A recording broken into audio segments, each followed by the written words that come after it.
నమస్కారం ఘంటారావానికి స్వాగతం. ముందుగా ప్రధానాంశాలు. ఆర్థిక మందగమనంలోనూ 7.8% వృద్ధి రేటు సాధించాం.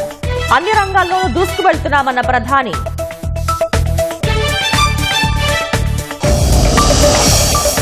మోదీ, పుతిన్, జిన్పింగ్ భేటీపై అమెరికా అక్కసు. ఎస్సీఓ సదస్సు మొత్తం నాటకీయంగా ఉందని వ్యాఖ్య.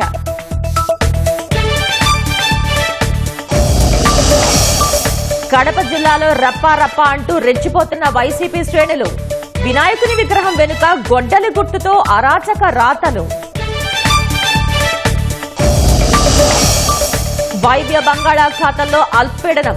రాష్ట్రానికి మోస్తరు నుంచి భారీ వర్ష సూచన.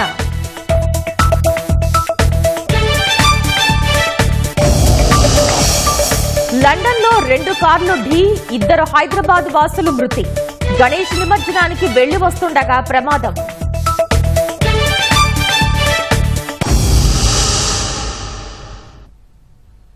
అమెరికా 50% సుంకాలపై ప్రధాని నరేంద్ర మోదీ కీలక వ్యాఖ్యలు చేశారు.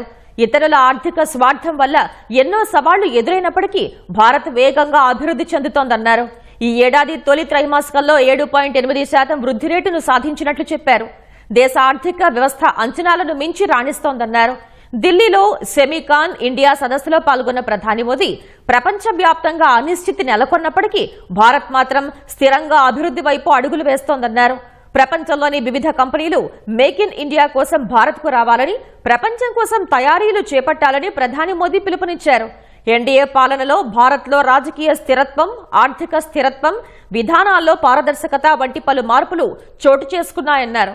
త్వరలోనే భారత్ 3వ అతిపెద్ద ఆర్థిక వ్యవస్థగా అవతరించనుందని ప్రధాని మోదీ విశ్వాసం వ్యక్తం చేశారు. यहाँ दुनिया भर में सेमीकंडक्टर से जुड़े एक्सपर्ट्स हैं.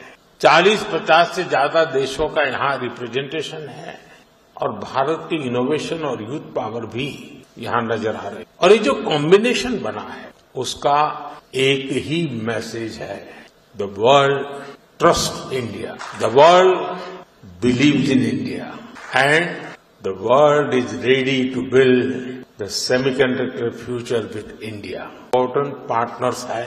साथियों, कुछ दिन पहले ही इस साल के पहले क्वार्टर के जीडीपी नंबर आए हैं. एक बार फिर भारत ने हर उम्मीद, हर अपेक्षा, हर आकलन से भी बेहतर प्रदर्शन किया है. एक तरफ जब दुनिया भर की इकोनॉमीज में चिंताएं हैं, आर्थिक स्वार्थ से पैदा हुई चुनौतियां हैं, उस माहौल में भारत ने 7.8% की ग्रोथ हासिल करके दिखाई है.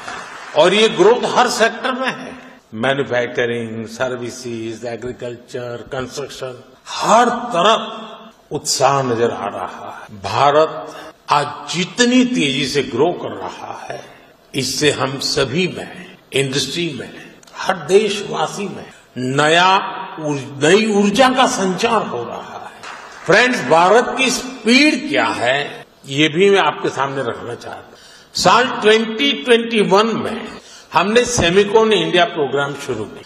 साल 2023 तक भारत का पहला सेमीकंडक्टर प्लांट अप्रूव हो गया.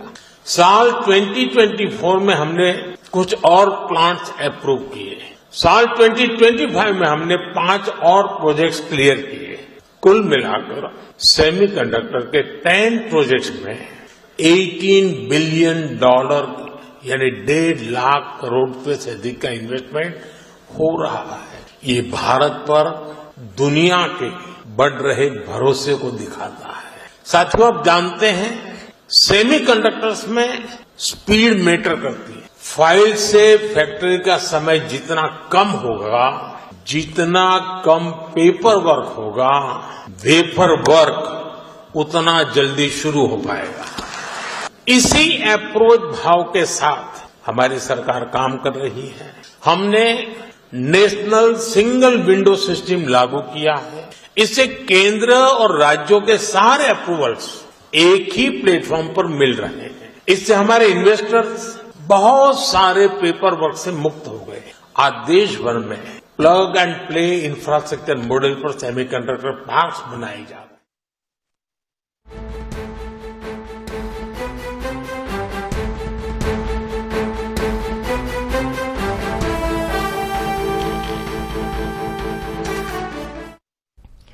వాయువ్య బంగాళాఖాతంలో అల్పపీడనం ఏర్పడినట్లు విశాఖ వాతావరణ కేంద్రం తెలిపింది. మరింత సమాచారాన్ని మా ప్రతినిధి ఆదిత్య పవన్ అడిగి తెలుసుకుందాం. ఆదిత్య పవన్, బంగాళాఖాతంలో అల్పపీడనానికి సంబంధించిన వివరాలేంటి? వాయువ్య బంగాళాఖాతంలో అల్పపీడనం ఏర్పడింది. ఈ బంగాళాఖాతంలో అల్పపీడనంతో పాటు ఒరిస్సా పరిసర ప్రాంతం, ఈ వాయువ్య బంగాళాఖాతంతో పాటు ఒరిస్సా పరిసర ప్రాంతంలో సముద్ర మట్టానికి 1.5 కిలోమీటర్ల ఎత్తులో రుతుపవనాల ద్రోణి కొనసాగుతుంది. ఈ రెండు కొనసాగుతున్న కారణం చేత మొత్తం ఆంధ్రప్రదేశ్ అంతటా కూడా ఎల్లో అలర్ట్ జారీ చేశారు. ముఖ్యంగా ఉత్తర కోస్తాలో 1-2 చోట్ల భారీ వర్షాలు పడేటువంటి అవకాశం ఉంది.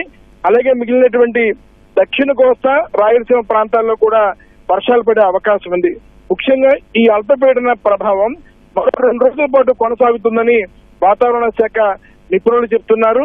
ఇప్పటికే ఆ ప్రభావం నిన్నంతటా కూడా ఇటు ఉత్తర కోస్తాలోను, కోస్తాంధ్ర ప్రాంతంలో కూడా వర్షాలు నమోదయ్యాయి.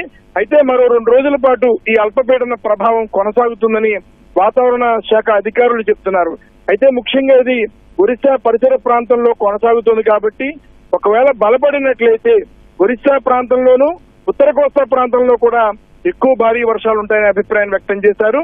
మరోవైపు దీని ప్రభావం వల్ల తీరం వెంబడి గంటకు 30 నుంచి 45 కిలోమీటర్ల వేగంతో ఈదురుగాలులు కొనసాగుతున్నాయని కూడా వాతావరణ శాఖ అధికారులు స్పష్టం చేస్తున్నారు. మరో 2 రోజుల పాటు ఈ అల్పపీడన ప్రభావం రాష్ట్రం మీద చూపిస్తుందని ఎల్లో అలర్ట్ జారీ చేసి ఇప్పటికే సూచనలు చేశారు. ధన్యవాదాలు ఆదిత్య పవన్.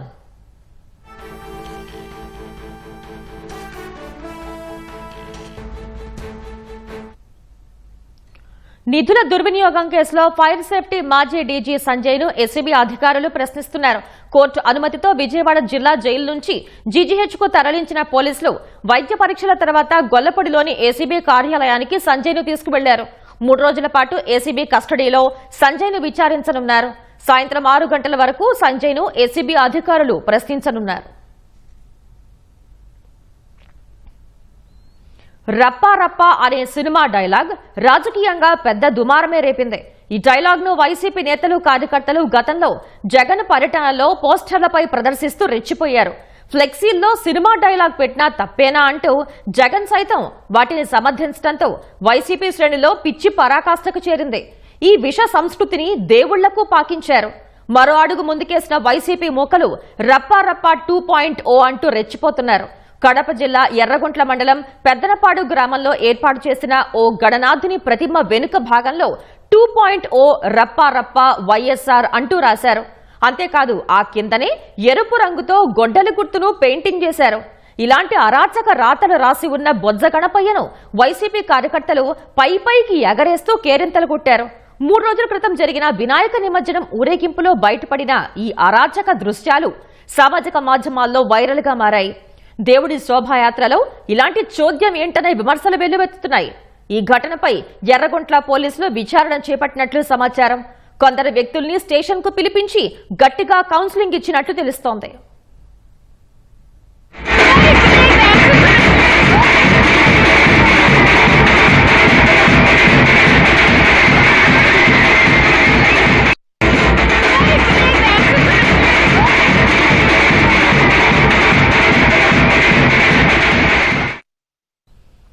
ఉప ముఖ్యమంత్రి పవన్ కళ్యాణ్ పుట్టినరోజు సందర్భంగా శుభాకాంక్షలు వెల్లువెత్తాయి. కోట్ల మంది హృదయాల్లో పవన్ చెరగని ముద్ర వేశారని ప్రధాని మోదీ ఎక్స్ లో పోస్ట్ చేశారు. పవన్ నిండు నూరేళ్లు ఆయురారోగ్యాలతో ఉండాలని భగవంతుణ్ణి ప్రధాని ప్రార్థించారు. అడుగడుగునా సామాన్యుడి పక్షం, అణువణువున సామాజిక స్పృహ, మాటల్లో పదును, చేతల్లో చేవతో జన సైన్యానికి ధైర్యంగా పవన్ నిలిచారని ముఖ్యమంత్రి చంద్రబాబు అన్నారు. మాటకు కట్టుబడే తత్వం, రాజకీయాల్లో విలువలకు పట్టం, స్పందించే హృదయం అన్నీ కలిస్తే పవనిజం అన్న సీఎం అభిమానులు, కార్యకర్తలు ప్రజల దీవెనలతో నిండు నూరేళ్లు వర్ధిల్లాలని ఆకాంక్షించారు. ప్రజల కోసం పవన్ తగ్గుతారని, ప్రజాస్వామ్యాన్ని గెలిపించేందుకు నెగ్గి తీరుతారని మంత్రి లోకేష్ స్పష్టం చేశారు. సొంత తమ్ముడు కంటే ఎక్కువగా తనను అభిమానించి అండగా నిలిచారని ఆయన గుర్తు చేసుకున్నారు. పవన్ మరెన్నో విజయ శిఖరాలను అందుకోవాలని లోకేష్ ఆకాంక్షించారు. తమ్ముడు పుట్టినరోజు సందర్భంగా దీర్ఘాయుష్మాన్ భవ అంటూ పవన్ ను చిరంజీవి దీవించారు. ప్రజాసేవలో పవన్ చూపుతున్న అంకితాభావం చిరస్మరణీయమన్నారు. ప్రజలందరి ఆశీస్సులతో నిండు నూరేళ్లు ఆయురారోగ్యాలతో ఉండాలన్న చిరంజీవి ప్రజలకు మార్గదర్శకుడిగా నిలవాలని పవన్ ఆశీర్వదించారు. కూటమి ప్రజా ప్రతినిధులు పవన్ కు పుట్టినరోజు శుభాకాంక్షలు తెలిపారు. మాదక ద్రవ్య రహిత రాష్ట్రంగా ఏపీని మార్చడంలో పోలీస్ జాగిరాలు కీలక పాత్ర పోషిస్తున్నాయని హోంమంత్రి అనిత అన్నారు. మంగళగిరి 6వ బెటాలియన్లో నిర్వహించిన పోలీసు జాగిలాలు హ్యాండ్లర్స్ 22వ బ్యాచ్ పాసింగ్ అవుట్ పరేడ్లో డీజీపీ హరీష్ కుమార్ గుప్తాతో కలిసి ఆమె పాల్గొన్నారు. పోలీసుల నుంచి హోంమంత్రి అనిత గౌరవ వందనం స్వీకరించారు. అనంతరం ట్రైనింగ్ పూర్తి చేసుకున్న 31 పోలీసు జాగిలాల ప్రదర్శన విన్యాసాలు ఆకట్టుకున్నాయి. శిక్షణ పొందిన 35 జాగిలాలు తమ జిల్లాల్లో యూనిట్లను నేరు పరిశోధనకు సిద్ధమవుతూ ఉన్నాయి. ఒక్కసారి మనం గట్టిగా కడతాన ధ్వనులు.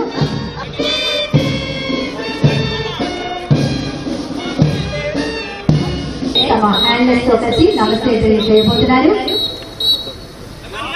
చక్కటి లైట్ సిద్ధంగా ఉన్నాయి. ఇదిగో చూడండి, హ్యాండ్లెస్ కమాండ్స్ కూడా వెంటనే సెల్యూట్ చేయడం.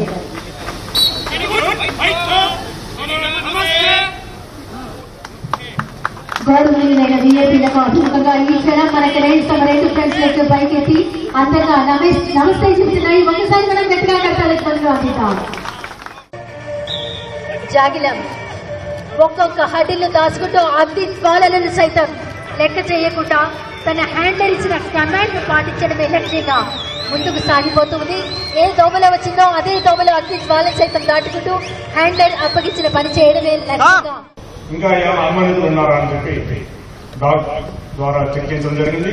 డాగ్ ఒక పెడర్ని గమనించగలరు.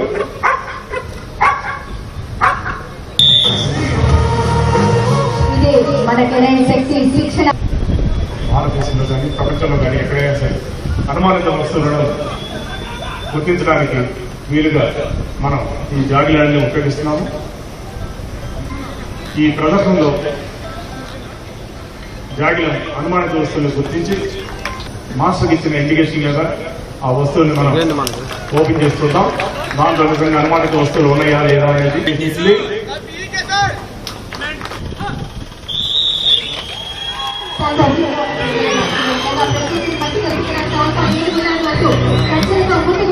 మారిపోయింది. ఈ సమాచారాన్ని తెలుసుకున్న వెంటనే అసాల్ట్ సంఘటన స్థలానికి చేరుకుంది. ఎంతో ధైర్యవంతమైన అసాల్ట్ గా ఈ మిషన్ కోసం సిద్ధంగా నిలిచింది.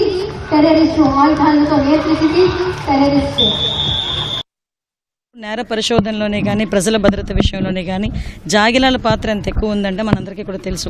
కానీ లాస్ట్ గవర్నమెంట్లో దీన్ని కంప్లీట్గా పక్కన పెట్టేయటం, ముఖ్యంగా మాదక ద్రవ్యాల అన్వేషణలో కూడా ఈ జాగిలాల పాత్ర లేకపోవడం ఇవన్నీ చూసి ప్రత్యేకమైన దృష్టి కూడా పెట్టి ఈరోజు 35 డాగ్స్ని ఈరోజు ఇక్కడికి తీసుకురావడం ఫస్ట్ టైం. ఈరోజు అవి కూడా ఒకటే బ్రీడ్కి సంబంధించిన డాగ్స్ కూడా ఇక్కడికి తీసుకొచ్చి వాటిని అన్నింటినీ కూడా ట్రైన్ చేయడం, అవన్నీ కూడా ఈరోజు ఒక 3 ఆస్పెక్ట్స్, ఒక పక్క నార్కోటిక్స్ కానీ, ఒక పక్క నుంచి మనకి బాంబ్ ఎక్స్ప్లోజివ్ ఐటమ్స్ పసిగట్టడంలో కానీ, అసాల్ట్స్ విషయంలోనే కానీ, ప్రతి ఒక్క విషయంలోనే కూడా అవి ఎంత మంచిగా ట్రైనింగ్ అయినాయో మీరందరూ కూడా చూశారు. ఈరోజు ఇవన్నీ కూడా రేపు పొద్దున్న ప్రజల భద్రత విషయంలోనే, అదేవిధంగా ముఖ్యంగా మాదక ద్రవ్య రహిత రాష్ట్రంగా మార్చాలి అన్న ప్రత్యేకమైన నినాదంతో దృఢ సంకల్పంతో వెళ్తున్న గౌరవ ముఖ్యమంత్రి గారికి ఇది ఒక ఏడా నవ్వుతుంది ఈరోజు. ఎందుకంటే ఈరోజు ప్రత్యేకంగా జాగిలాలను కూడా ఉపయోగించుకొని మాదక ద్రవ్యాల డిటెక్షన్లో ప్రత్యేకంగా వాటికి ట్రైనింగ్ కూడా ఇవ్వడం జరిగింది. నేను కూడా నా బెస్ట్ ఎక్స్పీరియన్స్ కూడా చెప్పాను ఇందాక మాట్లాడేటప్పుడు కూడా. పాడేరులోని ప్రత్యేకంగా వాళ్ళు చూసేటప్పుడు ఎక్కడ వదిలేసినా కూడా ప్రత్యేకంగా అవి వెళ్ళి వాటిని డిటెక్ట్ చేసి సంబంధిత వాళ్ళ ఎవరైతే హ్యాండ్లర్ ఉన్నారో హ్యాండ్లర్కి చెప్పటం. ప్రత్యేకంగా రాష్ట్ర విభజన జరిగిన తర్వాత ప్రత్యేకంగా జాగిలాలకి ఒక ట్రైనింగ్ సెంటర్ కానీ ఒక ప్లేస్ కానీ లేకుండా ఉంది. సో ప్రత్యేకంగా వీటికి అంటూ ఒక ప్లేస్ కూడా కేటాయించి, ఒక 10 acres ప్లేస్ కూడా కేటాయించాలని చెప్పి గవర్నమెంట్ నిర్ణయించుకుంది.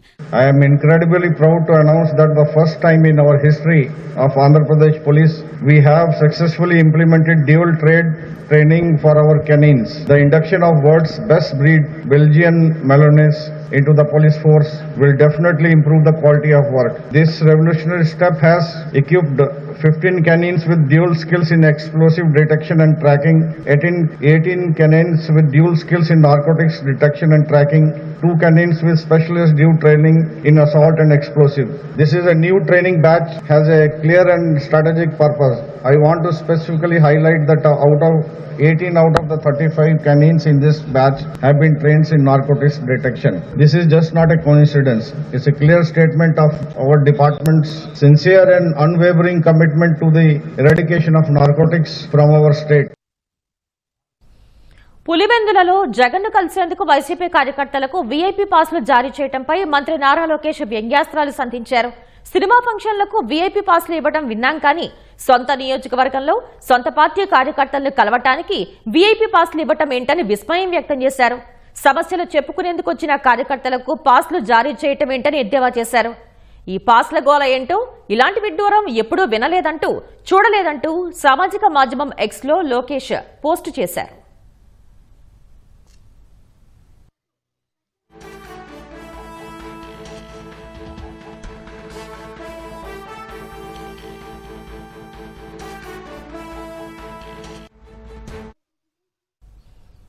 కడప జిల్లాలో పర్యటిస్తున్న మంత్రి నారా లోకేష్ కమలాపురం నియోజకవర్గం బుగ్గలేటిపల్లిలో 69వ రోజు ప్రజా దర్బార్ నిర్వహించారు. మంత్రి నారా లోకేష్ ను కలిసేందుకు పెద్ద ఎత్తున ప్రజలు, పార్టీ నాయకులు, కార్యకర్తలు తరలివచ్చారు. ప్రతి ఒక్కరిని ఆప్యాయంగా పలకరించిన మంత్రి వారి నుంచి వినతులు స్వీకరించారు. తర్వాత వారితో ఫోటోలు దిగారు. సీకేదిన్నె మండలం ఇప్పపెంటకు చెందిన 45 గిరిజన కుటుంబాలు బుగ్గవంక ప్రాజెక్టు వద్ద 60 ఎకరాలు చదును చేసుకుని పోడు వ్యవసాయం చేస్తున్నాయి. వాటికి డీకే పట్టాలు మంజూరు చేయాలని మంత్రికి విజ్ఞప్తి చేశారు. కడప జిల్లా మండల పరిషత్ కార్యాలయంలోని మండల స్థాయి కంప్యూటర్ ఆపరేటర్లకు జీతాలను రాష్ట్రీయ గ్రామ స్వరాజ్ అభియాన్ ద్వారా చెల్లించాలని పంచాయతీరాజ్ మండల level computer operators welfare association ప్రతినిధులు లోకేష్ కు విన్నవించారు. సిద్ధవటం, అట్లూరు, బద్వేలు మండలాల ప్రజల చిరకాల కోరిక కడప పోరుమామిళ్ల రహదారిలో సిద్ధవటం పెన్నా నదిపై ఖాదర్ బంగ్లా నుంచి మార్చుపల్లె మధ్యలో బ్రిడ్జి నిర్మాణానికి చర్యలు తీసుకోవాలని ఎస్ మోహన్ రెడ్డి విజ్ఞప్తి చేశారు. కడప నగరంలో వేలాదిగా ఉన్న రజక కుటుంబాలకు పక్కా గృహాలు నిర్మించి ఆదుకోవాలని అక్కాయపల్లె రజక సేవా సంఘం ప్రతినిధులు మంత్రి లోకేష్ ను కలిసి కోరారు. ప్రజల విజ్ఞప్తుల్ని పరిశీలించి పరిష్కరిస్తామని మంత్రి హామీ ఇచ్చారు. లండన్లో జరిగిన రోడ్డు ప్రమాదంలో 2 హైదరాబాద్ యువకులు మృతి చెందారు. వినాయక నిమజ్జనానికి వెళ్లి వస్తుండగా 2 కార్లు ఢీకొని ప్రమాదం జరిగింది. ఈ దుర్ఘటనలో హైదరాబాద్ నాదర్గులకు చెందిన తర్రె చైతన్య యాదవ్ అక్కడికక్కడే మృతి చెందగా బోడుప్పల్కు చెందిన రాపోలు రిషితేజ ఆసుపత్రిలో చనిపోయాడు. మరో 5గురికి రాయల్ లండన్ ఆసుపత్రిలో చికిత్స అందిస్తున్నారు.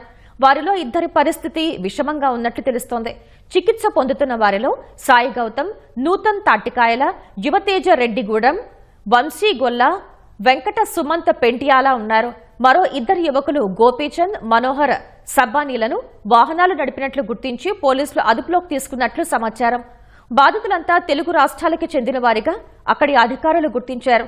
9 మందిలో సాయి గౌతమ్ కు 30 ఏళ్లుండగా మిగిలిన వారంతా 20 నుంచి 23 ఏళ్ల మధ్య వయస్సు వారే. వీరంతా ఉన్నత విద్యను అభ్యసించేందుకు లండన్ వెళ్లినట్లు తెలుస్తోంది. నాదర్గులకు చెందిన మృతుడు తర్రె చైతన్య యాదవ్ 7 నెలల క్రితమే ఎంఎస్ చేసేందుకు అక్కడికి వెళ్లినట్లు సమాచారం. అతని మరణ వార్త విని తండ్రి ఐలయ్య, తల్లి మంగమ్మ గుండెలు అవిసేలా రోధించారు. మృతుల కుటుంబాల్లో విషాద ఛాయలు అలుముకున్నాయి. భారత కాలమానం ప్రకారం సోమవారం సాయంత్రం ఈ ప్రమాదం జరిగినట్లు తెలుస్తోంది.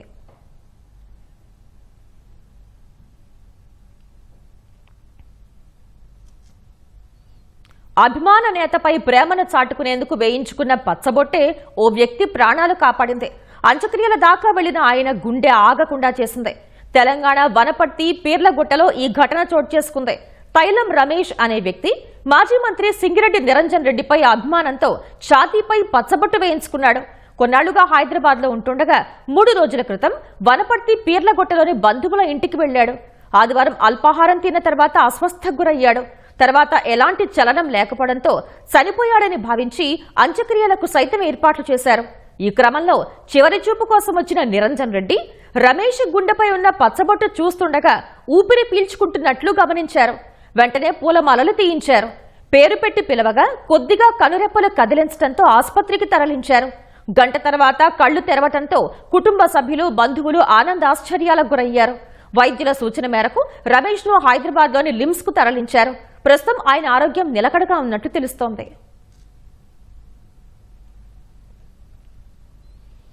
ఎన్టీఆర్ జిల్లా వత్సవాయి మండలం లింగాల బ్రిడ్జ్ పై నుంచి లారీ మున్నేరులో పడింది. డ్రైవర్ నిద్రమత్తులో ఉండటమే ప్రమాదానికి కారణమని స్థానికులు చెబుతున్నారు. ప్రవాహం ఎక్కువగా ఉండటంతో లారీ సగానికి పైగా మునిగిపోయింది. డ్రైవర్ సురక్షితంగా ఒడ్డుకు చేరుకున్నాడు. లారీ కాకినాడ నుంచి తెలంగాణలోని సూర్యాపేట జిల్లా మఠంపల్లికి బొగ్గు లోడ్తో వెళ్తున్నట్లుగా గుర్తించారు. ప్రవాహానికి లారీలో ఉన్న బొగ్గు నీటిలో కొట్టుకుపోయింది.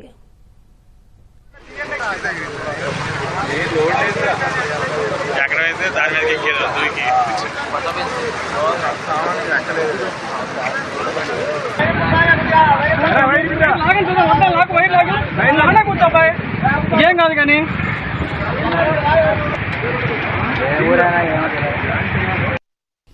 దివంగత ముఖ్యమంత్రి డాక్టర్ వైఎస్ రాజశేఖర రెడ్డి 16వ వర్ధంతి సందర్భంగా కడప జిల్లా వేంపల్లి మండలం ఇడుపులపాయలోని వైఎస్ ఘాట్ వద్ద జగన్ నివాళులర్పించారు. వైఎస్ సతీమణి విజయమ్మ, వైఎస్ భారతిరెడ్డితో పాటు ఇతర కుటుంబ సభ్యులు, జిల్లాకు చెందిన నేతలు హాజరయ్యారు. ఈ సందర్భంగా ప్రత్యేక ప్రార్థనలు నిర్వహించారు. సోదరుడు జగన్ వెళ్లిపోయాక ఇడుపులపాయలోని వైఎస్ ఘాట్ వద్దకు చేరుకున్న షర్మిల తండ్రికి నివాళులు అర్పించారు.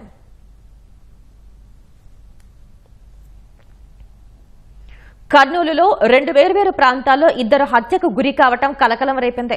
సాయి వైభవ్ నగర్ లో నివాసం ఉంటున్న కాటసాని శివలీల అనే వృద్ధురాలని గుర్తు తెలియని వ్యక్తులు హత్య చేశారు. మృతురాలి మెడలోని బంగారు ఆభరణాలు, చేతి గాజులు లేకపోవడంతో దుండగులు హత్య చేసి దోచుకు వెళ్లినట్లు పోలీసులు ప్రాథమిక నిర్ధారణకొచ్చారు. సంఘటనా స్థలాన్ని పరిశీలించి కేసు నమోదు చేశారు. మరో ఘటనలో ఎన్ఆర్పేటకు చెందిన షేక్ ఇస్హార్ అహ్మద్ పై గుర్తు తెలియని ఆగంతకులు కత్తులతో దాడి చేశారు. బాధితుడిని కర్నూలు ఆసుపత్రికి తరలించగా చికిత్స పొందుతూ మృతి చెందాడు. పోలీసులు కేసు నమోదు చేసుకుని దర్యాప్తు చేస్తున్నారు. మీ అమ్మ ఇట్లా వంటింట్లో పడిపోయింది, ఎవరో కొట్టారు, రక్తం అడుగులో పడి ఉంది అనేసి చెప్పినారు. అప్పుడు వెంటనే నేను బయలుదేరి వచ్చి చూశాను. అంతే, అప్పటికే పోలీసులు వచ్చిన్నారు. అంతే, ఇక జరిగింది ఇంకేమీ లేదు. మెడలో గొలుసు లేదు, గాజులు లేవు. ఇక అంతే. ఇంట్లో వస్తువులు బెడ్రూమ్ లో ఏదో చెక్ చేసినట్టున్నారు, కానీ ఎక్కువ ఏం చెక్ చేయలేదు, ఇంకేం పోలేదు. అంతేనండి జరిగింది. ఎగువ ప్రాంతాల్లో కురుస్తున్న వర్షాలకు ఏలూరు జిల్లా కొంగవారిగూడెం కరాటం కృష్ణమూర్తి ఎర్రకాలువ జలాశయం నిండుకుండను తలపిస్తోంది. రిజర్వాయర్ పూర్తి స్థాయి నీటి మట్టం 83.50 మీటర్లు కాగా ప్రస్తుతం 82.30 మీటర్లకు చేరింది. ప్రాజెక్టు పూర్తి నీటి నిల్వ సామర్థ్యం 4.428 టీఎంసీలు కాగా ఇన్ఫ్లో 3,800 క్యూసెక్కులుగా ఉంది. దీంతో జలాశయం నుండి 1,080 క్యూసెక్కుల నీటిని 2 గేట్ల ద్వారా దిగువకు విడుదల చేశారు.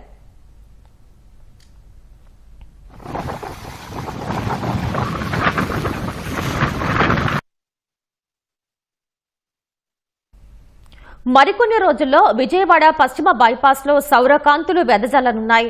ఎన్హెచ్ఏఐకి విద్యుత్ భారం తగ్గించడంతో పాటు ఇతర ఎన్హెచ్ ప్రాజెక్టులకు వినియోగించుకునేలా సౌర విద్యుత్ ప్రాజెక్టుకు శ్రీకారం చుట్టారు. గొల్లపూడి నుంచి కాజా వరకు 17 కిలోమీటర్ల మేర బైపాస్ నిర్మాణం జరుగుతోంది. ఇందులో పాలబాగు, కొండవీటి బాగు, కృష్ణానదిపై 3.35 కిలో మేర వంతెనలు నిర్మించారు. వీటిలోనూ విద్యుత్ వెలుగులు నింపేలా ప్యాకేజీ 4లో భాగంగా సౌర ఫలకాలు ఏర్పాటు చేస్తున్నారు. ఇందుకోసం 15 కోట్లతో సౌర విద్యుత్ ప్రాజెక్టును పట్టాలెక్కిస్తున్నారు. సోలార్ ప్రాజెక్టుతో కలిగే ప్రయోజనాలను మా ప్రతినిధి కృష్ణమనాయుడు అందిస్తారు.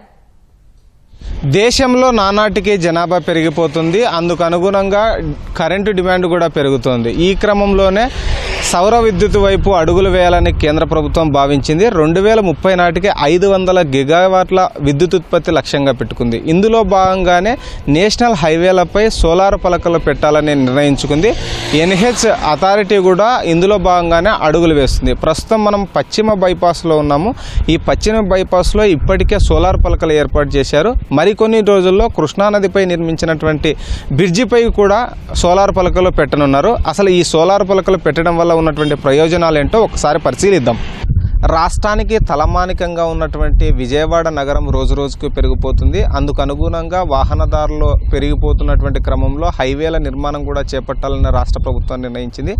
అమరావతి రాజధాని నిర్మాణాన్ని చేపట్టినటువంటి నేపథ్యంలో ఇటు కోల్కతా నుండి అటు చెన్నైకి వెళ్ళేటువంటి జాతీయ రహదారిని నిర్వహించింది. జాతీయ రహదారి 16ను ఇక్కడ నిర్మించబోతున్నారు. దాదాపు 17 కిలోమీటర్ల మేర ఈ నిర్మాణం జరగబోతుంది. ప్యాకేజీ 4లో భాగంగా గొల్లపూడి కాజా వరకు ఈ నిర్మాణం జరుగుతుంది. ఇందులో పాలవాగు, కొండవీటివాగు, కృష్ణానది పైన 3.35 కిలోమీటర్ల మేర వంతెనలు నిర్మించారు. వీటిపైన సౌర విద్యుత్ సౌకర్యం కల్పించేందుకు అధికారులు 15 కోట్లతో సౌర విద్యుత్ ప్రాజెక్టును పట్టాలెక్కిస్తున్నారు.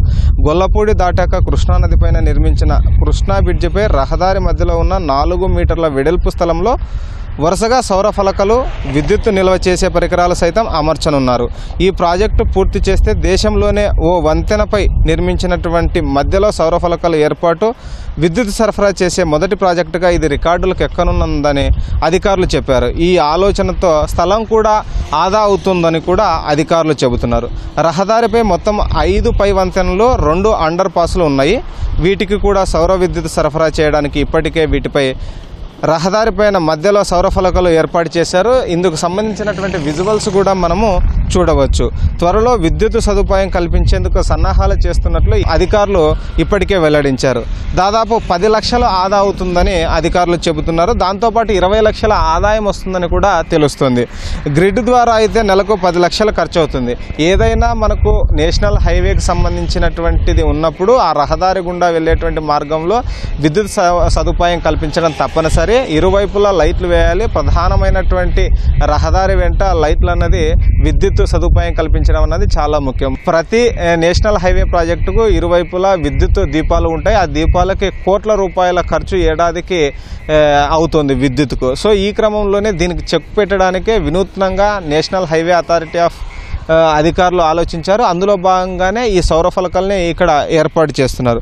అయితే ఈ మార్గం గుండా ఖర్చు అయ్యేటువంటి వివరాలు ఒకసారి చూస్తే గ్రిడ్ ద్వారా అయితే నెలకు 10 లక్షల వరకు బిల్లులు వస్తుందని మనకు తెలిసింది.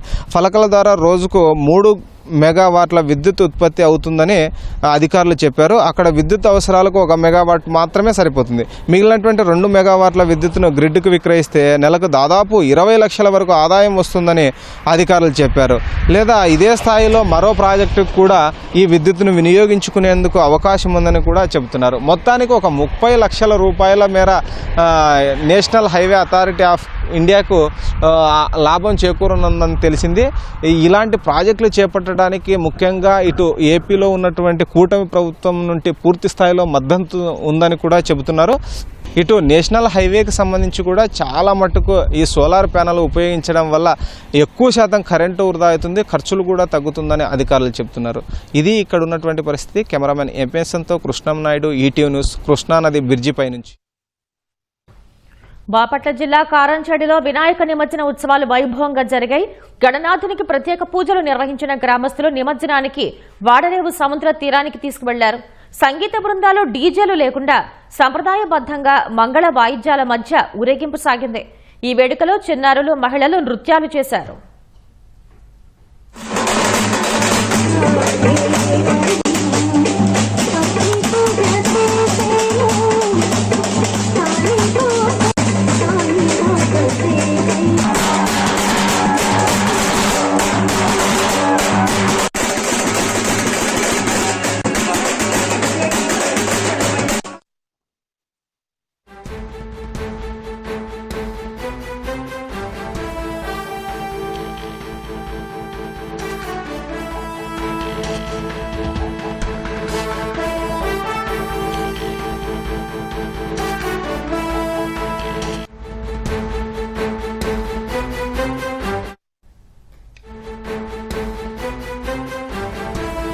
ఉద్యాన పంటలు, ఎరువుల లభ్యత, మార్కెటింగ్ శాఖపై సీఎం సమీక్ష చేస్తున్నారు. మరింత సమాచారాన్ని మా ప్రతినిధి కృష్ణ అడిగి తెలుసుకుందాం. కృష్ణ, సీఎం సమీక్షకు సంబంధించిన వివరాలేంటి? ఉండవల్లిలోని ముఖ్యమంత్రి క్యాంప్ కార్యాలయంలో సీఎం చంద్రబాబు ఉద్యాన పంటలు, అలాగే ఎరువులు లభ్యత, మార్కెటింగ్ శాఖలపై ఉన్నత స్థాయి సమీక్ష చేపట్టారు. దీనికి మంత్రి అచ్చెన్నాయుడుతో పాటు ఆయా శాఖల ఉన్నతాధికారులు కూడా పాల్గొన్నారు. సీఎస్ విజయానంద్ కూడా హాజరు కావడం జరిగింది. అయితే ఎరువుల లభ్యతతో సరఫరా, అలాగే తీసుకుంటున్న చర్యలపై ప్రధానంగా ఇందులో చర్చ అనేది చేపట్టారు. ఎరువు బ్లాక్ మార్కెటింగ్ కు తరలకుండా కఠినంగా వ్యవహరించాలని చెప్పి ముఖ్యమంత్రి స్పష్టమైన ఆదేశాలు జారీ చేశారు అధికారులకు. ఈసారి దాదాపు 3 లక్షల మెట్రిక్ టన్నులకు పైగా ఎరువులు రాష్ట్రానికి వచ్చాయని అధికారులు ఈ మేర సీఎం కు వివరించారు. అయితే ఈ క్రాప్ ద్వారా ఎంత సాగు అవుతోంది, ఎంత వినియోగం జరుగుతుందో అనేది ఇక్కడ లెక్కించాలని చెప్పి సీఎం అధికారులకు స్పష్టం చేశారు. అలాగే ఏదైతే పంటల సాగు అలాగే సరఫరా లభ్యత వినియోగంపై కూడా నిరంతర పర్యవేక్షణ ఉండాలని చెప్పి ఇక్కడ ఆయన స్పష్టం చేయడం జరిగింది. ఎరువులు అలాగే పురుగు మందులు వినియోగం తగ్గించిన రైతులకు పలు రుణాలు సబ్సిడీలు ఇచ్చే దిశగా కూడా పరిశీలన జరపాలని చెప్పి ఆయన దిశానిర్దేశం చేశారు. ఉద్యాన పంటలకు ఆయా పంటల సాగుకు సంబంధించిన ఖర్చులు ప్రకారం మద్దతు ధర ఉండేలాగా కూడా చూడాలని చెప్పి ముఖ్యమంత్రి ఆదేశించడం జరిగింది. అలాగే కాఫీ తోటలకు కూడా కొత్తగా వచ్చిన తెగుళ్లపైన కూడా తక్షణమే చర్యలు తీసుకోవాలని చెప్పి వాటి నివారణకు అన్ని విధాల అధికారులు అప్రమత్తంగా ఉండి నివారణ చర్యలు చేపట్టాలని చెప్పి కూడా సూచించడం జరిగింది. అలాగే కొత్త తెగుళ్లు వచ్చిన కాఫీ పంటకు దాదాపు 20 ఎకరాలు ఉందని చెప్పి ఇక్కడ అధికారులు సీఎం కు వివరించడం జరిగింది. ఇతర ప్రాంతాలకు కూడా తెగుళ్లు వ్యాప్తి చెందకుండా ముందస్తు చర్యలు చేపట్టి వాటిని నివారించే దిశగా కూడా చేయాలని చెప్పి సీఎం ఆదేశాలు జారీ చేశారు.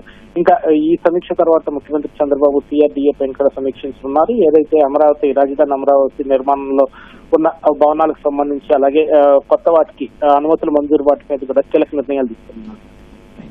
ధన్యవాదాలు కృష్ణ.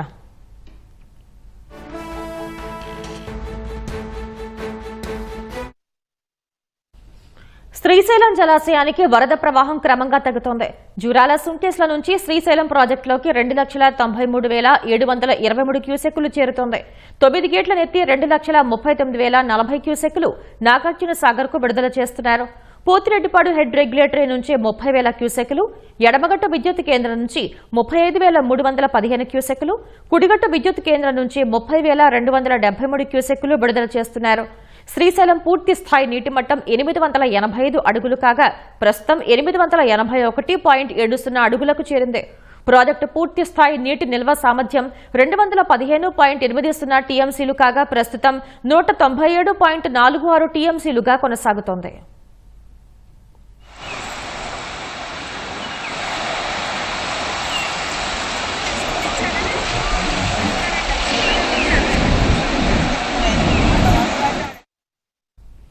స్త్రీ శక్తి పథకం మహిళా సాధికారతకు ప్రతీకగా నిలుస్తుందని కొత్తపేట ఎమ్మెల్యే బండారు సత్యానందరావు అన్నారు. కోనసీమ జిల్లాలో పలు మండలాలకు చెందిన మహిళలతో స్త్రీ శక్తి పథకం విజయోత్సవ సభను రావులపాలెంలో నిర్వహించారు. జాతీయ రహదారి వద్ద నుంచి సభా ప్రాంగణం వరకు ఎమ్మెల్యే బండారు సత్యానందరావు మహిళలు ప్లకార్డులు పట్టుకుని ర్యాలీ నిర్వహించారు. ముందుగా ఎమ్మెల్యే జ్యోతి ప్రజ్వలన చేసి ఎన్టీఆర్ విగ్రహానికి పూలమాలలు వేసి నివాళులర్పించారు. కనీవిని ఎరుగని రీతిలో స్త్రీ శక్తి పథకం సూపర్ సక్సెస్ అయిందన్నారు. కూటమి ప్రభుత్వ మహిళలకే పెద్దపీట వేసిందని ఎమ్మెల్యే అన్నారు. కుటుంబం అభివృద్ధి చెందాలి అంటే, ఉన్నతమైన స్థానంలోకి రావాలి అంటే ముఖ్య పాత్ర స్త్రీ. మహిళలకు కూడా సమాన అవకాశాలు రావాలి. మహిళ మగవాడి మీద ఆధారపడి ఉండకూడదు. చంద్రబాబు నాయుడు గారు తలంచి ఆయన ముఖ్యమంత్రిగా అయిన తర్వాత మహిళలకి స్వాతంత్రం స్వేచ్ఛ వచ్చాయని సగర్వంగా నేను తెలియజేస్తా ఉన్నాను. ఆఫ్రికా దేశం సూడాన్లో భారీ వర్షాలు బీభత్సం సృష్టించాయి. మర్రా పర్వత ప్రాంతంలో కొండ చర్యలు విరిగిపట్టడంతో ఓ గ్రామం పూర్తిగా తుడిచిపెట్టుకుపోయింది. ఈ ఘటనలో 1000 మందికి పైగా మృతి చెందారు. ఒకరు మాత్రమే ప్రాణాలతో బయటపడినట్టు తెలుస్తోంది. ఈ ప్రమాదాన్ని సుడాన్ లిబరేషన్ మూవ్మెంట్ ఆర్మీ ధృవీకరించింది. డార్పర్ రీజియన్లోని ఈ గ్రామం సుడాన్ లిబరేషన్ మూవ్మెంట్ ఆర్మీ ఆధీనంలో ఉంది. శిథిలాల కింద నుంచి మృతదేహాలను బయటకు తీసేందుకు సహాయం అందించాలని ఐరాస అంతర్జాతీయ సంస్థ సాయం కోరింది. కొన్ని రోజులుగా భారీ వర్షాలు కురవడంతో గత నెల 31న కొండ చర్యలు విరిగిపడ్డట్లు అధికారులు తెలిపారు. పాక్తో తన కుటుంబ వ్యాపార ఒప్పందాల కోసం అమెరికా అధ్యక్షుడు ట్రంప్ భారత్తో బంధాన్ని త్యాగం చేస్తున్నారని అమెరికా మాజీ జాతీయ భద్రతా సలహాదారు జేక్ సులేవాన్ ఆరోపించారు. భారత్తో అమెరికా సంబంధాలు దెబ్బతినటం ట్రంప్ విదేశీ విధానం వైఫల్యాన్ని సూచిస్తోందని అన్నారు. జేక్ తన యూట్యూబ్ ఛానల్ ద్వారా ఈ వ్యాఖ్యలు చేశారు. అతిపెద్ద ప్రజాస్వామ్య దేశమైన భారత్తో సంబంధాలు మెరుగుపరుచుకునేందుకు అమెరికా దశాబ్దాల పాటు కృషి చేసిందన్నారు. చైనా నుంచి వ్యూహాత్మక ముప్పును ఎదుర్కొనేందుకు ఢిల్లీ సంబంధాల్లో పురోగతి సాధించినట్లు చెప్పారు. ఇప్పుడు ట్రంప్ కుటుంబంతో వ్యాపార ఒప్పందాలకు పాక్ సుముఖత వ్యక్తం చేసినందున ఆయన భారత్తో బంధాన్ని పక్కన పెట్టారని అమెరికా మాజీ ఉన్నతాధికారి మండిపడ్డారు. ట్రంప్ వైఖరి ఇలాగే కొనసాగితే మిత్రదేశాలు కూడా అగ్రరాజ్యానికి దూరమవుతాయన్నారు. అది అమెరికన్ల దీర్ఘకాలిక ప్రయోజనాలకు ప్రమాదకరమని జేక్ సులేవాన్ హెచ్చరించారు. చైనాలో జరిగే మిలిటరీ పరేడ్లో పాల్గొనేందుకు ఉత్తర కొరియా నియంత కిమ్ జోంగ్ ఉన్ రైల్లో బీజింగ్కు బయలుదేరారు. రష్యా అధ్యక్షుడు పుతిన్, చైనా అధ్యక్షుడు జిన్పింగ్తో కలిసి ఆర్మీ పరేడ్ను ఆయన తిలకించనున్నారు. అమెరికా వ్యతిరేక శక్తులుగా భావించే రష్యా, చైనా, ఉత్తర కొరియాల ఐక్యతను ఈ మిలిటరీ పరేడ్ చాటనుంది. రెండో ప్రపంచ యుద్ధం 80వ వార్షికోత్సవాన్ని పురస్కరించుకుని బీజింగ్లో రేపు జరిగే ఈ పరేడ్కు 26 దేశాల ప్రతినిధులు హాజరు కానున్నారు. 14 ఏళ్ల క్రితం కిమ్ ఉత్తర కొరియా పగ్గాలు చేపట్టిన తర్వాత తొలిసారి వివిధ దేశాల ప్రతినిధులు పాల్గొనే కార్యక్రమంలో పాల్గొననున్నారు. అలాగే మొదటిసారి పుతిన్, జిన్పింగ్తో కలిసి కిమ్ వేదిక పంచుకోనున్నారు.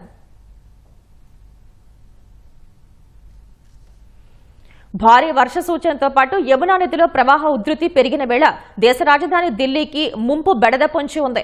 యమునా నది గరిష్ట స్థాయి 205.33 అడుగులు కాగా ఢిల్లీ పాత రైల్వే వంతెన వద్ద 205.80 అడుగుల ఎత్తులో ప్రవాహం ప్రమాదకర స్థాయికి చేరింది.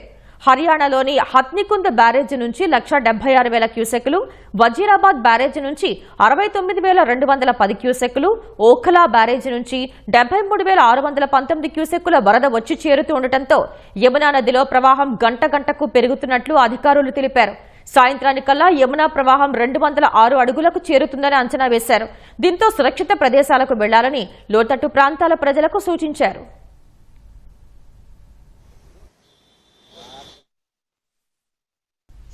విజయవాడలో భారీగా ట్రాఫిక్ జామ్ అయింది. బస్టాండ్ నుంచి ప్రకాశం బ్యారేజీ, సీతానగరం, ఉండవల్లి వరకు ట్రాఫిక్ జామ్ అయింది. కిలోమీటర్ల మేర వాహనాలు నిలిచిపోయాయి. సీతానగరం వద్ద ఓ వాహనం రోడ్డుపై ఆగిపోవడంతో ట్రాఫిక్ సమస్య తలెత్తింది. విజయవాడ నుంచి సీఎం క్యాంప్ కార్యాలయం, సచివాలయం, హైకోర్టు, అమరావతి వైపు వెళ్లే అధికారులు తీవ్ర ఇబ్బందులు ఎదుర్కొన్నారు.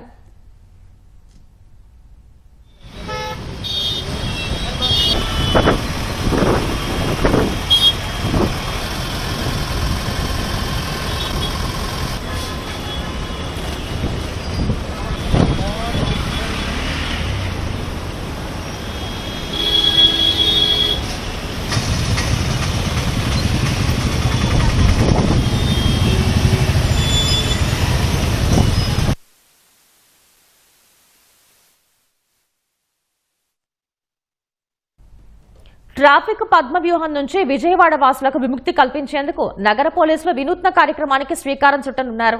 నగర పోలీస్ కమిషనర్ రాజశేఖర్ బాబు ఆధ్వర్యంలో ఏఐ ఆధారిత టెలిగ్రామ్ యాప్ను రూపొందిస్తున్నారు. త్వరలో లాంఛనంగా ప్రారంభిస్తారు. విజయవాడలో రహదారులపై రద్దీ సమయాల్లో ట్రాఫిక్ జామ్తో వాహనదారులు ఇబ్బందులు పడుతున్నారు. వాహన చోదకుల కష్టాలను తీర్చేందుకు సిటీ పోలీసులు వినూత్న ప్రణాళిక సిద్ధం చేశారు. పోలీస్ సిబ్బంది మాత్రమే ఉపయోగిస్తున్న అస్త్రం అనే ఏఐ టూల్ ఇకపై పౌరులకు యాప్ రూపంలో అందుబాటులోకి రానుంది. గతేడాది దసరా ఉత్సవాల సమయం నుంచి దీనిని పోలీస్ శాఖలో అంతర్గతంగా ఉపయోగిస్తున్నారు. ఇది సత్ఫలితాలు ఇవ్వడంతో పౌరులకు ఈ సేవలు విస్తరించాలని నిర్ణయించారు. విజయవాడ ట్రాఫిక్, రైళ్లు, బస్సుల వివరాలు, వాతావరణ సమాచారం ఈ యాప్లో పొందుపరుస్తున్నారు. అస్త్రం అనేది ఒక టెలిగ్రామ్ యాప్ అనేది మా అందరికీ కూడా ఇంక్లూడ్ చేయడం జరిగింది. ప్రతి 15 నిమిషాలకు ఒకసారి మాకు అలర్ట్స్ వస్తూ ఉంటాయి. కంట్రోల్ రూమ్ వారు, అట్లాగే ఎస్బీ వారు, అట్లాగే పోలీస్ స్టేషన్ నుంచి కూడా మాకు అలర్ట్స్ గురించి చెప్తూ ఉంటారు. ట్రాఫిక్ 300 మీటర్లు మించి ఆగిందో ట్రాఫిక్ సిఐ గారు ఆర్ఎస్ఐల ద్వారా, అట్లాగే ట్యాంగోల ద్వారా అక్కడికి వెళ్లి ఇమ్మీడియట్ గా అక్కడ ట్రాఫిక్ ని క్లియర్ చేసి స్మూత్ గా అక్కడ ట్రాఫిక్ పంపించడానికి మెయిన్ అస్త్రం అనేది ఉపయోగపడుతుంది. విజయవాడ సిటీలో అస్త్రం గ్రూప్ అందరినీ యాక్సెస్ చేస్తే కనుక మాతో పాటు పబ్లిక్ కూడా తెలుస్తుంది కాబట్టి వాళ్ళు ఆల్టర్నేటివ్ రూట్ సెలెక్ట్ చేసుకుని వాళ్ళు సేఫ్ గా వాళ్ళ యొక్క గమ్యస్థానానికి వాళ్ళకి ఇబ్బంది లేకుండా తక్కువ సమయంలో ప్రయాణించడానికి అస్త్రం అనేది ఎంతో ఉపయోగపడుతుంది. ప్రభుత్వ కార్యక్రమాలు నిర్వహిస్తున్న రోజుల్లో ట్రాఫిక్ మళ్లింపుల వివరాలు, గ్రీన్ ఛానల్ ఉన్న వీఐపీల వాహన శ్రేణి వెళ్తున్న సమయంలోనూ ఈ యాప్ ద్వారా నోటిఫికేషన్లు వస్తాయి. ఫంక్షన్ హాళ్లు, కళ్యాణ మండపాల సమీపంలో ట్రాఫిక్ రద్దీ విపరీతంగా ఉంటుంది. ఇలాంటి సమయంలో ముందుగానే ట్రాఫిక్ పోలీసులు అప్రమత్తమై రద్దీకి అవకాశం లేకుండా చర్యలు చేపడతారు. ఒక 2 రోజుల ముందుగానే మాకు కళ్యాణ మండపాలకు సంబంధించిన వాళ్ళకి ఇన్ఫర్మేషన్ మా యొక్క గ్రూప్ లో పెడతారు. దీని ద్వారా ఆ కళ్యాణ మండపంలో ఎంతమంది వీఐపీలు వస్తారు, అట్లా ఎంతమంది ఎన్ని కార్లు వస్తాయి, ఎన్ని వెహికల్స్ మిగతా వెహికల్స్ వస్తాయి, ఎంతమంది పబ్లిక్ పార్టిసిపేట్ చేస్తారు, వీఐపీలు ఎంతమంది వస్తారు. దీని ద్వారా మాకు ముందే తెలియడం వల్ల ఆ రూట్లో మేము ఏదైనా అదన ఫోర్స్ పెట్టుకోవడం, లేకపోతే వీఐపీలు గట్రా వచ్చినప్పుడు అట్లాగే ఆ రూట్లో తిరిగి సామాన్య ప్రజలకు ఇబ్బంది లేకుండా మాకు తెలుసుకోవడానికి మన ఈ అస్త్రం గ్రూప్ మరియు ఈ కళ్యాణ మండపాలకు సంబంధించిన గ్రూప్ కూడా మాకు ఎంతగానో ఉపయోగపడుతుంది. అస్త్రం యాప్ పూర్తి స్థాయిలో అందుబాటులోకి వస్తే ప్రజలకు అవగాహన పెరిగి ట్రాఫిక్ కష్టాలకు చెల్లుచీటి చెప్పే అవకాశాలున్నాయని పోలీసులు భావిస్తున్నారు. వైసీపీ ప్రభుత్వ హయాంలో పేటరేగిన పెద్దిరెడ్డి రామచంద్రారెడ్డి అక్రమాలు వెలుగులోకి వస్తూనే ఉన్నాయి. కుటుంబ సంస్థకు లబ్ధి చేకూర్చేందుకు పుంగనూరు పరిధిలో అనుమతులు లేకుండా అటవీ భూముల్లో రోడ్లు నిర్మించారు. నాడు అటవీ శాఖ మంత్రిగా పెద్దిరెడ్డి అధికార దుర్వినియోగంపై విజిలెన్స్ అండ్ ఎన్ఫోర్స్మెంట్ కు ఫిర్యాదులందాయి. వైసీపీ హయాంలో అటవీశాఖ మంత్రిగా ఉన్న పెద్దిరెడ్డి రామచంద్రారెడ్డి బాధ్యతలు గాలి కుదిలేసి తన స్వార్థం కోసం అడవుల విధ్వంసానికి తెగబడ్డారు. అటవీ సంరక్షణ చట్టాన్ని ఉల్లంఘించి పుంగనూరు రేంజ్ పరిధి రక్షిత అటవీ ప్రాంతాల్లో అనుమతులు లేకుండా పలు రోడ్లు నిర్మించారు. అప్పట్లో పంచాయతీరాజ్ శాఖ మంత్రిగాను వ్యవహరించిన పెద్దిరెడ్డి ఈ రోడ్ల నిర్మాణానికి ఆసియా అభివృద్ది బ్యాంకు నిధులు మంజూరు చేయించుకున్నారు. తన కుటుంబ సంస్థ అయిన పిఎల్ఆర్ కన్స్ట్రక్షన్స్ కే ఈ పనులను కట్టబెట్టారు. అధికార యంత్రాంగం ఆయనకు దాసోహమై అన్ని విధాలా సహకరించింది. ఈ వ్యవహారంపై అటవీ శాఖ ఏడాది కిందట కేసులు నమోదు చేసినా ఇప్పటికీ అతీగతి లేదు. మదనపల్లె వాసి ఒకరు సమాచార హక్కు చట్టం ద్వారా దరఖాస్తు చేసుకోగా ఈ వివరాలు వెలుగులోకి వచ్చాయి. దీనిపై ఆయన తాజాగా విజిలెన్స్ అండ్ ఎన్ఫోర్స్మెంట్ అధికారులకు ఫిర్యాదు చేశారు. పెద్దిరెడ్డి అధికార దుర్వినియోగంపై విచారణ చేపట్టాలని అందులో కోరారు.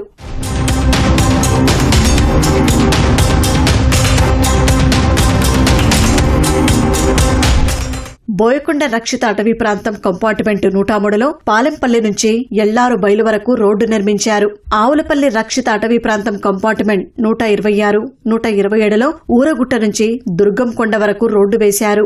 బోయకొండ రక్షిత అటవీ ప్రాంతం కంపార్ట్మెంట్ 100లో కనమగట్టు నుంచి బోయకొండపైకి, ఆరెంట్లంపల్లి రక్షిత అటవీ ప్రాంతం కంపార్ట్మెంట్ 106లో అడవిలోపల్లి నుంచి కొండమీదపల్లి వరకు నిబంధనలు ఉల్లంఘించి రోడ్డు నిర్మించారు. అనుమతులు లేకుండా రహదారులు నిర్మించారంటూ అటవీ సంరక్షణ చట్టం 1967లోని సెక్షన్ల ప్రకారం గతేడాది మేలో పియ్యుపల్లి, పుంగనూరు అటవీ సెక్షన్లలో 2 కేసులను నమోదు చేశారు. ఈ కేసులో దర్యాప్తు, విచారణను అటకెక్కించేశారు. క్షేత్రస్థాయి అధికారులను అడిగితే ఉన్నతాధికారులకు నివేదిక పంపామని, అక్కడి నుంచి అనుమతులు రావాలని చెబుతూ చేతులు దులిపేసుకుంటున్నారు. విచారణ ముందుకు కదలకుండా ఎవరు అడ్డుకుంటున్నారనేది చర్చనీయాంశంగా మారింది.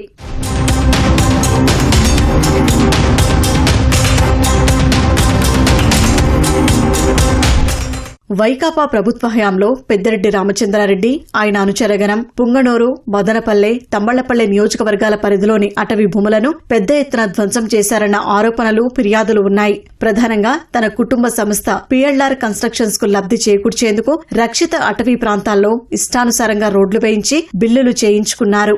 అప్పట్లో జిల్లాలో పనిచేసిన అటవీ, పంచాయతీరాజ్ శాఖలకు చెందిన కొందరు అధికారులు అన్ని విధాలా సహకరించారు. సమగ్ర విచారణ చేపట్టి బాధ్యులపై చర్యలు తీసుకోవాల్సి ఉంది. జగన్ ప్రభుత్వ హయాంలో ఇసుక విక్రయాల్లో అడ్డగోలుగా దోపిడీకి పాల్పడిన గుత్తేదారు సంస్థలకు గనుల శాఖ భారీగా జరిమానాలు విధిస్తోంది. ఇప్పటి వరకు 1818 కోట్ల మేర జరిమానా విధించి 83 డిమాండ్ నోటీసులు జారీ చేసింది. గుత్తేదారు సంస్థలకు మొత్తం 500 డిమాండ్ నోటీసులు జారీ చేసేందుకు అధికారులు సిద్దమయ్యారు. ఈ జరిమానాలన్నీ పరిగణనలోకి తీసుకుంటే గుత్తేదారు సంస్థలు వేల కోట్లు చెల్లించాల్సి వస్తుంది. 2021 మే నుంచి 2023 డిసెంబర్ వరకు జేపీ సంస్థ రాష్ట్రమంతటా ఇసుక గుత్తేదారుగా వ్యవహరించింది. ఆ తర్వాత నుంచి 2024 జూన్ వరకు ప్రతిమ, జీసీకేసీ సంస్థలు ఇసుక రంగంలోకి దిగాయి. ఈ 3 సంస్థలు ఇసుక తవ్వకాలు, విక్రయాల్లో భారీగా దోపిడీ చేశాయి. సుప్రీంకోర్టులో కేసు నేపథ్యంలో గనుల శాఖ అధికారులు అక్రమాల గుట్టు విప్పుతున్నారు. ఇప్పటి వరకు 83 డిమాండ్ నోటీసులు ఇచ్చారు. ఇందులో జేపీ సంస్థకు 1263 కోట్లకు పైగా జరిమానాలతో 30 నోటీసులు ఇచ్చారు. ప్రతిమ ఇన్ఫ్రాకు 17 నోటీసులు ఇస్తూ 48 కోట్ల 63 లక్షలు, జీసీకేసీ సంస్థకు 15 నోటీసుల ద్వారా 72 కోట్ల 51 లక్షలు ఫైన్ వేశారు. జేపీ, ప్రతిమ ఇన్ఫ్రాలకు సంయుక్తంగా 21 నోటీసుల ద్వారా 433 కోట్ల 94 లక్షల అపరాధ రుసుము విధించారు.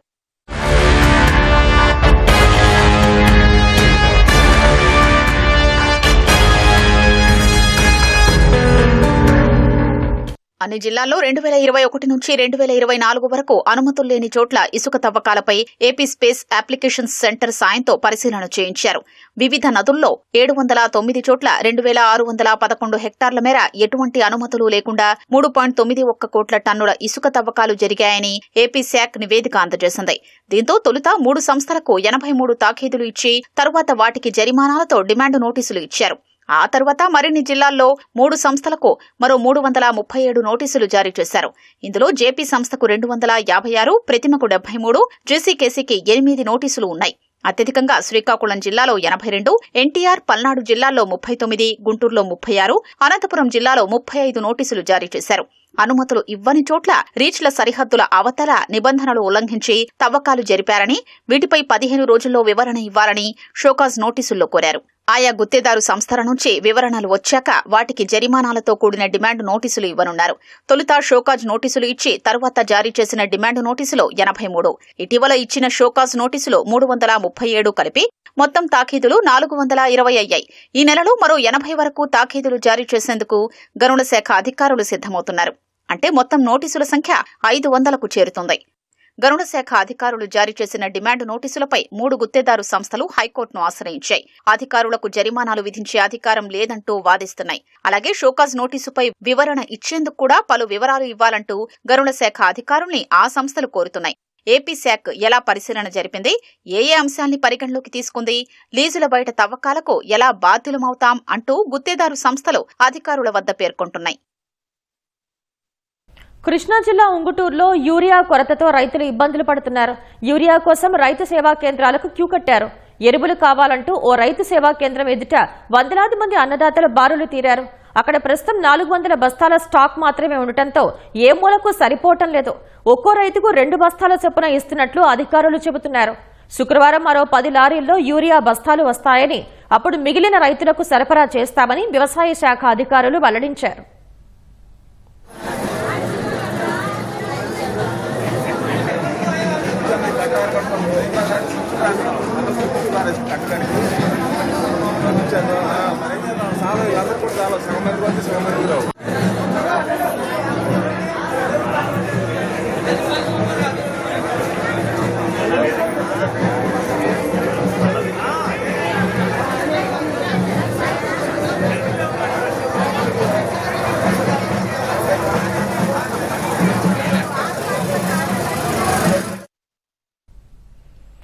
వైసీపీ ప్రభుత్వ హయాంలో మూతపడిన ఒంగోలు డైరీని తిరిగి తెరపించేందుకు ముమ్మర ప్రయత్నాలు జరుగుతున్నాయి. వేలాది మంది పాడి రైతులకు లబ్ధి కలిగేలా జాతీయ పాడి అభివృద్ధి సంస్థకు ఒంగోలు డైరీని అప్పగించాలని భావిస్తున్నారు. ఎన్డీడీబీకి అప్పగిస్తే పూర్వ వైభవం వస్తుందనే ఆశాభావం వ్యక్తమవుతోంది. ప్రకాశం జిల్లా పాడి ఉత్పత్తిదారుల కంపెనీ లిమిటెడ్ ఒంగోలు డైరీ కలాపాలు వైసీపీ పాలనలో నిలిచిపోయాయి. గుజరాత్ పాల ఉత్పత్తిదారుల సంఘానికి జిల్లా పాల సేకరణకు అనుమతులిచ్చి అమూల్ ద్వారా పాల సేకరణ చేస్తామని చెప్పి చివరకు ఏదీ చేయలేక చేతులెత్తేశారు. కోట్లాది రూపాయల విలువ చేసే ఆస్తులను గాలికి వదిలేశారు. శీతలీకరణ కేంద్రాలు, పాలపొడి ఫ్యాక్టరీలను మూలకు చేర్చారు. అంతకుముందు దేదీప్యమానంగా వెలిగిన పాడి సహకార సంఘాలను మూతవేసి సభ్యులను రోడ్డు మీదకు ఈడ్చారు. మిగతా వారికంటే అమూల్ ద్వారా ఎక్కువ ధర ఇప్పిస్తామని చెప్పిన అప్పటి సీఎం జగన్ క్షేత్రస్థాయిలో పాడి రైతుకు మొండిచేయి చూపించారు. ఒకప్పుడు రోజుకు 1,50,000 లీటర్ల పాల సేకరణ చేసిన ఈ డైరీని సంక్షోభంలోకి నెట్టారు. తర్వాత నష్టాల్లో ఉందని చెప్పి అమూల్ సంస్థకు కట్టబెట్టారు. అంతకుముందు కోట్ల రూపాయల ఆదాయంతో రైతులకు సకాలంలో బకాయిలు చెల్లిస్తూ మంచి ధర ఇస్తూ భరోసాగా ఉండేది. గతంలో ఈ డైరీ సంక్షోభంలో పడినప్పుడు ఎన్డీడీబీ చేతుల్లోకి తీసుకుని ఆదుకుంది. పరిస్థితి గాడిన పడ్డ తర్వాత పాడి సమైక్యకు అప్పగించింది. ఈసారి కూడా ఒంగోలు డైరీని అప్పగించేందుకు జిల్లా నుంచి ప్రతిపాదనలు వెళ్లాయి. డైరీని తొందరగా ఎన్డీడీపీలో వాళ్ళ చేత ఓపెన్ చేసి పాలపొడి ఫ్యాక్టరీ రన్నింగ్ చేసి పాలు సేకరించేదానికి కూడా ప్రభుత్వం ద్వారా సహాయం చేసుకుని పాత బకాయిలు ఏమైనా ఉండి తీసి మొత్తం ఎన్ఈడిపి వాళ్ళతో మళ్ళీ మీటింగ్ ఏర్పాటు చేసి తొందరగా 1-2 నెలల్లో దాన్ని తెరిపించమని అడిగాం. సహకార సంఘాల అధ్యక్షులు అంతా కలిసాం. ఎన్ఈడిపి వాళ్ళని పిలిపించి వాళ్ళ ద్వారా మన ఒంగోలు డైరీని మళ్ళీ రీఓపెన్ చేయడానికి ఆయన సానుకూలంగా స్పందించారు. బకాయిలు ఉంటే అవన్నీ కొంత తీర్చేసాం. పాల ఉత్పత్తిదారులు పాలు సంఘాలు కొన్ని మూసేసి ఉన్నాయి. అయ్యి మళ్ళా ఇప్పుడు కనుక ప్రారంభిస్తే ప్రకాశం జిల్లాలో పాల ఉత్పత్తిదారులు బాగుపడతారనే ఉద్దేశమే మాది. పాత పాలకవర్గం సభ్యులు, డైరెక్టర్లు డైరీని ఎన్డీడీబీకి అప్పగించాలని ప్రతిపాదన చేశారు. దీనిపై రైతులతో అధికారులు సమావేశం ఏర్పాటు చేసి వారి అభిప్రాయాలను ప్రభుత్వానికి పంపారు. ఒకప్పుడు 2 లక్షల లీటర్ల పైగా వసూలు చేసి ఎంతో ఉత్పత్తిదారులకు బాగా ఉపయోగపడినటువంటి ప్రకాశం డైరీ మూతపడింది. ఇది పడిన తర్వాత దాదాపుగా 6-7 సంవత్సరాల నుంచి మన జిల్లాలో ఉత్పత్తిదారులు అంత ఉపయోగకరంగా అంత ఆశించినంత స్థాయిలో వాళ్ళకి ఆదాయాలు కూడా లభించట్లేదు. కాబట్టి వాళ్ళకి సౌకర్యార్థము, వాళ్ళకు ఉపయోగార్థము తిరిగి ప్రకాశం జిల్లా డైరీని ఎలా ప్రారంభించాలని మీద రైతులు పలు రకాల సలహాలు ఇచ్చారు. ఉత్పత్తిదారులు 1,50,000 మంది ఉన్నారండి. ఈ 1,50,000 కూడా మళ్ళీ 1,50,000 మంది దీన్ని ఇండైరెక్ట్గా లబ్ధి పొందుతారండి. ఇది ప్రతిరోజు డబ్బులు అగబడే రోజండి రైతులకి. ఈ డబ్బుతోటి కరెంటు బిల్లులు కానీ, ఇంట్లో సరుకులు కానీ ఏమన్నా కానీ మగవాళ్ళు అడగకుండా ఆడవాళ్ళు తోటి బతుకుతూ 3 పోవులు 6 కాయలు 16 పళ్ళుగా వికసించింది సార్ ఈ డైరీ. కొన్ని సందర్భాల్లో కొన్ని ఏదో పరిస్థితుల వల్ల ఇది మూతపడింది. దీన్ని మళ్ళీ పునరుద్ధరిస్తే పాడి రైతులు ఎంతో సంతోషిస్తారు. ఒంగోలు డైరీని పునరుద్ధరిస్తే పాడికి పూర్వ వైభవం వచ్చి ఆర్థికంగా నిలదొక్కునే అవకాశం ఉంటుందని రైతులు చెబుతున్నారు.